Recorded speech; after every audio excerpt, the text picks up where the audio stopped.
मैं 9th standard के students का इस्तकबाल करता हूँ। तो आज हम मैथ्स 2 का पहला चैप्टर स्टार्ट करने जा रहे हैं। पहला चैप्टर है इल्म हिंदसे के बुनियादी तसव्वुरात। इल्म हिंदसा इसको हम अंग्रेजी में ज्योमेट्री कहते हैं। बुनियादी तसव्वुरात मतलब बेसिक चीज़ें। तो यहाँ पर ज्योमेट्री की बेसिक चीज़ें हम पढ़ने जा रहे हैं। तो हम शुरुआत करते हैं। तो सबसे पहला टॉपिक है नुक्ता या पॉइंट, जिसे हम इंग्लिश में पॉइंट कहते हैं। तो नुक्ते की कोई तारीफ नहीं है, लेकिन उसको इस तरीके से बयान किया जा सकता है कि अगर पेंसिल की नोक या पेन की नोक को एक बार कागज़ पर रखा जाए, तो जो भी शक्ल बनेगी उसे हम नुक्ता कहते हैं। जैसे यहाँ पर फॉर एग्जांपल मैंने यहाँ पर लिया है, यहाँ पर आप लोग ब्लैक डॉट देख रहे हैं, नुक्ता देख रहे हैं। इसको कैपिटल लेटर से ज़ाहिर किया जाता है। इसको मैंने कैपिटल लेटर से ज़ाहिर किया और इसको पढ़ा इस तरीके से जाता है, नुक्ता नुक्ता ए। इस तरीके से इसको पढ़ेंगे। फिर ये दूसरा यहाँ पर नुक्ता है, इसको कैपिटल लेटर से जाहिर करेंगे। जैसे यहाँ पर मैंने बी नाम दिया इस नुक्ते को, और इसको इस तरीके से पढ़ा जाएगा, नुक्ता बी। उसके बाद एक नुक्ता और मैंने यहाँ पर लिया, इसको कैपिटल लेटर से नाम देंगे। ये आर है, इसको पढ़ा जाएगा नुक्ता आर। अब नुक्ते के बाद हम देखते हैं कि खत या फिर लाइन किसे कहते हैं। तो खत को बहुत आसान तरीके से समझा जा सकता है। नुक्ता आपने देखा है, अगर तमाम नुक्तों को, जैसे यहाँ पर मैं नुकात लेता हूँ, इन तमाम नुकात को अगर एक ही तरतीब में रखा जाए, इस तरीके से तमाम नुकात को अगर एक ही तरतीब में रखा जाए और इन नुकात को ज्वाइन किया जाए, मिला दिया जाए, तो मिलाने के बाद जो भी शक्ल बनेगी उसे हम खत कहते हैं। और खत के दोनों जानिब हम एरो का निशान लगाएंगे। इस एरो के निशान का मतलब होगा कि खत दोनों साइड से लामहदूद होगा। मतलब अगर खत को आप आगे साइड से बढ़ाना चाहे तो भी बढ़ा सकते हैं, पीछे साइड से बढ़ाना चाहे तो भी बढ़ा सकते हैं। तो इस तरीके से यहाँ पर आप लोग देखेंगे, ये खत बना हुआ है, दोनों जानिब इसके एरो का निशान है। और खत को स्मॉल लेटर से जाहिर करते हैं। यहाँ पर आप देखेंगे स्मॉल लेटर एम है, तो इसको हम लिखेंगे खत एम। तो ये खत है। अब उसके बाद आगे हम कंटिन्यू करते हैं, नुक्तों के मुहद्दिद और फासला। तो इसको समझने के लिए आपको अददी खत देखना होगा। तो ये अददी खत है, यहाँ पर आप देख रहे हैं। और यहाँ पर इनके लिए नंबरात दिए गए हैं। हम देखेंगे कि मुहद्दिद किसे कहते हैं। नुक्ते को तो मैंने बताया है, नुक्ते का मतलब क्या है। जैसे यहाँ पर नुक्ता दिया है, यहाँ पर ये मैं ब्लैक डॉट से आपको दिखा रहा हूँ, ये नुक्ते यहाँ पर दिए गए हैं। तो इन नुक्तों को हम कैपिटल लेटर से जाहिर करते हैं। जैसे यहाँ पर इस नुक्ते को मैंने ओ नाम दिया, नुक्ता ओ। इसको नुक्ता ए नाम दिया, इसको मैंने नुक्ता बी नाम दिया, इसको नुक्ता सी नाम दिया। अब नुक्ता ओ के साथ यहाँ पर देखेंगे आप, एक नंबर 0 जुड़ा हुआ है। नुक्ता डी के साथ आप देखेंगे एक नंबर 1 है। नुक्ता ई के साथ नंबर 3 है। तो इन नुक्तों के साथ जो नंबर असाइन होंगे उन्हें हम मुहद्दिद कहते हैं। तो यहाँ पर आप देख सकते हैं, नुक्ता 0 का मुहद्दिद 1 है। उसके बाद यहाँ पर आप देखें, नुक्ता ए का मुहद्दिद नफ़ी 5 है। उसके बाद नुक्ता बी का मुहद्दिद नफ़ी 3 है। नुक्ता डी का मुहद्दिद 1 है। और नुक्ता ई का मुहद्दिद यहाँ पर 3 है। अब ये नुक्ते आपने देखे, मुहद्दिद आप पहचान चुके हैं। तो अब इन नुक्तों के दरमियान में आपको फासला मालूम करना है। मिसाल के तौर पर अगर मैं यहाँ पर देता हूँ नुक्ता डी और नुक्ते ई के दरमियान का फासला, तो आप देखेंगे यहाँ पर 2 इकाई का फासला है। यहाँ से यहाँ तक ये 1 सम सेंटीमीटर में आप बोल सकते हैं, ये दूसरा, तो 2 सेंटीमीटर का फासला है। तो शक्ल देखकर तो आप बता सकते हो, लेकिन आप रियाजियाती तरीके से इसको किस तरीके से मालूम करेंगे वो हम देखेंगे। तो यहाँ पर आप देखें, नुक्ता डी का मुहद्दिद 1 है, नुक्ता ई का मुहद्दिद 3 है। अगर बड़े वाले मुहद्दिद को छोटे वाले मुहद्दिद से नफ़ी कर दिया जाए, जैसा 3 में से अगर 1 को नफ़ी करेंगे तो 3 नफ़ी 1 जवाब आएगा 2। तो यहाँ पर आप देखें 2 सम का फासला है।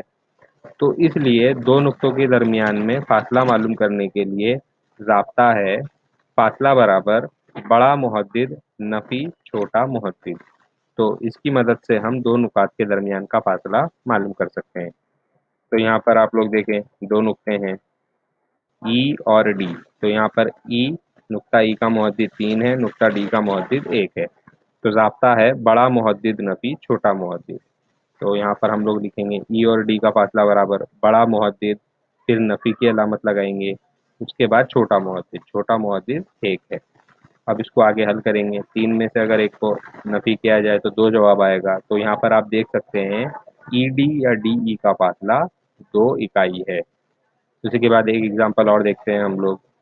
सी और डी के दरमियान का फासला आपको मालूम करना है। तो पहले यहाँ पर देखते हैं, ये नुक्ता सी है और ये नुक्ता डी है। तो शक्ल में तो आप इजीली पहचान सकते हैं, ये 1 2 3, 3 इकाई का फासला है। अब इसको मालूम करते हैं हम लोग।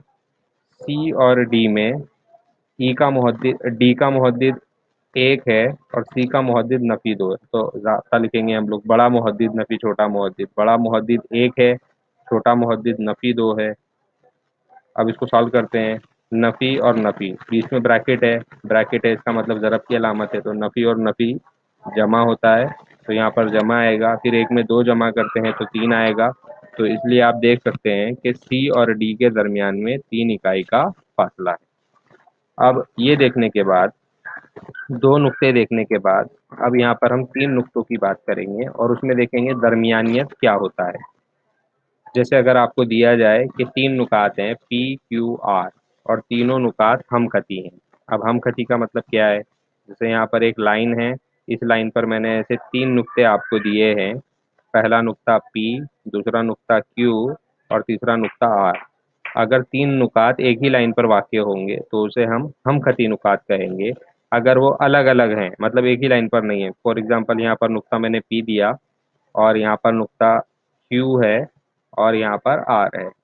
यहाँ पर आप लोग देखें, तो यहाँ पर ये तीनों नुकात एक ही लाइन पर नहीं है, तो ये हमखती नुकात नहीं है। अगर नुकात हमखती हैं तो उनको हम इस तरीके से दिखा सकते हैं, P dash Q dash R. तो इसका मतलब ये है कि पी क्यू आर हमखती है और क्यू पी और आर के दरमियान का नुक्ता है। उसको शक्ल के ज़रिए इस तरीके से हम लोग दिखाएंगे। नुक्ता पी है, बीच में नुक्ता क्यू है, नुक्ता आर है। तो यहाँ पर हम लोग लिख सकते हैं नुक्ता क्यू नुकात पी और आर के दरमियान में है। इसको इस तरीके से लिख सकते हैं। अब यहाँ पर अगर आप शक्ल में देखेंगे तो इस शक्ल के ज़रिए आप खुद से एक ज़ाब्ता बना सकते हैं कि पी आर के दरमियान का फासला बराबर होगा पी क्यू का फासला जमा क्यू आर का फासला। तो इस तरीके से ये ज़ाब्ता आ जाएगा। शक्ल देखकर आप बना सकते हैं। अगर मैं एक एग्जांपल देता हूँ कि पी आर के दरमियान का फासला अगर 20 है, पी आर के दरमियान का फासला, और पी क्यू के दरमियान का फासला 5 है, तो आप बता सकते हैं कि क्यू आर के दरमियान का फासला 15 होगा। तो इसी तरीके से हम ये ज़ाब्ता इसके मदद से यहाँ पर लिख सकते हैं। तो अब हम मश्की सेट 1.1 स्टार्ट करते हैं। मस्की सेट 1.1 में सवाल नंबर आपको 1 दिया है। ज़ेल में दिए हुए अददी खत की मदद से ज़ेल के फासले मालूम कीजिए। तो यहाँ पर ये अददी खत आपको दिया गया है, इस अददी खत को देखना है और यहाँ पर ज़िमनी सवालात दिए गए हैं। इन 8 ज़िमनी सवालात के फासले आपको मालूम करना है। तो एक-एक का फासला हम मालूम करते हैं और देखते हैं इसको। यहाँ पर आप लोग देखें, पहला फासला आपको मालूम करना है बी और ई के दरमियान का फासला। तो यहाँ पर आपका नुक्ता बी है और यहाँ पर नुक्ता ई है। तो नुक्ता बी का मुहद्दिद 2 है, नुक्ता ई का मुहद्दिद 5 है। तो फासला मालूम करने के लिए ज़ाब्ता है बड़ा मुहद्दिद नफ़ी छोटा मुहद्दिद। तो बड़ा मुहद्दिद 5 है, तो 5 में से 2 को बड़े मुहद्दिद को छोटे मुहद्दिद से नफ़ी करेंगे तो 5 में से 2 को नफ़ी किया जाएगा। तो इस तरीके से हम लिखेंगे बड़ा मुहद्दिद नफ़ी छोटा मुहद्दिद। अगर इसको नफ़ी किया जाए तो जवाब 3 आएगा। उसके बाद दूसरा क्वेश्चन देखते हैं हम लोग। जे और ए के दरमियान का फासला मालूम करना है। तो यहाँ पर आप देखेंगे ये नुक्ता जे है और ये नुक्ता ए। जे का मुहद्दिद नफ़ी 2 है, ए का मुहद्दिद 1 है। तो ए का मुहद्दिद बड़ा है और जे का मुहद्दिद छोटा है। तो यहाँ पर लिखेंगे हम बड़ा मुहद्दिद नफ़ी छोटा मुहद्दिद। ये बड़ा मुहद्दिद नफ़ी, छोटा मुहद्दिद अलामत के साथ लिखेंगे। अब उसके बाद यहाँ पर नफ़ी और नफ़ी है, तो नफ़ी और नफ़ी का ज़रब होगा तो जमा होता है, तो जमा लिखेंगे। फिर 1 में 2 को जमा करते हैं तो 3 जवाब आएगा। तो ये इसका दूसरा ज़िमनी सवाल था। तीसरा ज़िमनी सवाल है पी और सी के दरमियान का फासला मालूम करना है। तो यहाँ पर आप देखेंगे नुक्ता पी है और यहाँ पर नुक्ता सी है।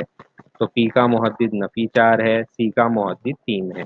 तो बड़ा मुहद्दिद सी का है, वो मुस्बत अदद है, और पी का मुहद्दिद मनफी है, तो इसलिए वो छोटा है। तो हम ज़ाब्ता लिखेंगे बड़ा मुहद्दिद नफी छोटा मुहद्दिद। तो यहाँ पर मैंने लिखा बड़ा मुहद्दिद नफी छोटा मुहद्दिद। फिर उसके बाद आप देखेंगे नफ़ी और नफ़ी दोनों को ज़रब किया जाए तो यहाँ पर जमा होगा नफ़ी नफ़ी। 3 में 4 जमा करते हैं तो 7 आएगा, तो पी और सी के दरमियान का फासला 7 होगा। उसके बाद एक और ज़िमनी सवाल है, जे और एच के दरमियान का फासला मालूम करना है। तो ये नुक्ता जे है और ये एच है। तो एच का मुहद्दिद नफ़ी 1 है और जे का मुहद्दिद नफ़ी 2 है। तो यहाँ पर आप देखेंगे एच का मुहद्दिद बड़ा है, तो फासले का ज़ाब्ता लिखेंगे बड़ा मुहद्दिद नफ़ी छोटा मुहद्दिद। अब यहाँ पर आप देखेंगे अलामत ज़्यादा है नफ़ी की, तो इसको सॉल्व करते हैं हम। तो नफ़ी और नफ़ी, बीच में ब्रैकेट है, इसका मतलब ज़रब करना है। नफ़ी और नफ़ी की ज़रब होगी तो जमा होता है, तो हम इस तरीके से लिखेंगे। अब उसके बाद आप देखेंगे एक के सामने अलामत नफ़ी है और दो के सामने जमा है। तो नफ़ी जमा अमल नफ़ी का होगा, तो दो में से एक को नफ़ी करते हैं तो एक आएगा, और अलामत बड़े अदद की हम लगाएंगे। तो बड़ा अदद 2 है, 2 की अलामत जमा है, तो एक के सामने जमा आएगा। तो इस तरीके से इन सवालात को हम हल कर सकते हैं।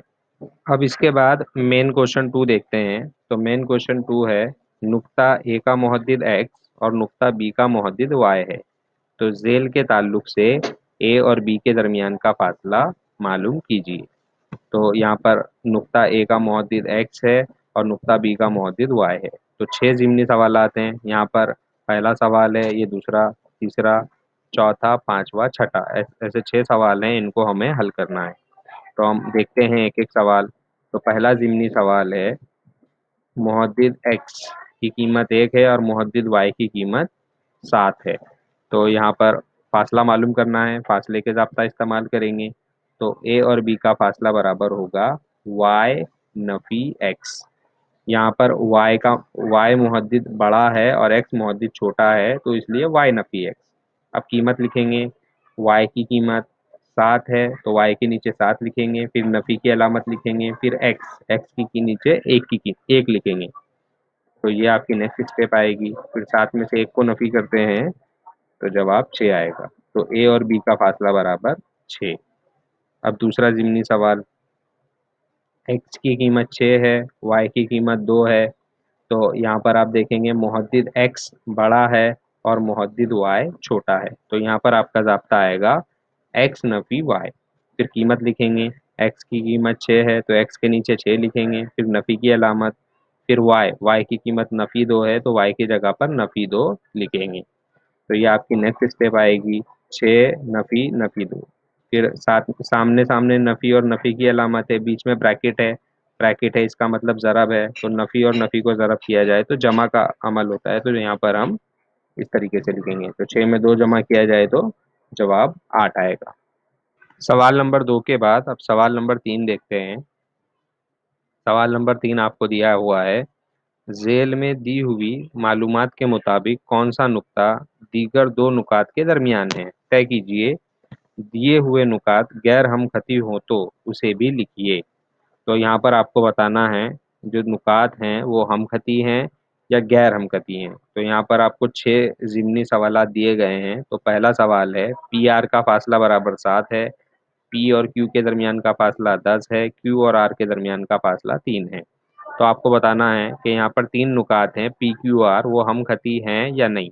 अगर है तो कौन सा नुक्ता दरमियान में होगा। तो यहाँ पर हम देखते हैं एक एक सवालात। तो पहला ज़िमनी सवाल है ये। तो यहाँ पर आपको इस तरीके से करना है, जो बड़ा वाला फासला है बड़े वाले फासले को आप वैसे ही रखो, और बाकी के जो दो छोटे फासले हैं उन छोटे वाले फासले को जमा करना है, मतलब इन दोनों फासलों को हम जमा कर देंगे। तो यहाँ पर इस तरीके से हम लोग लिखेंगे, पी आर का फासला जमा क्यू आर का फासला, दोनों को जमा किया जाए, 7 और 3 को जमा किया जाए तो 10 आएगा।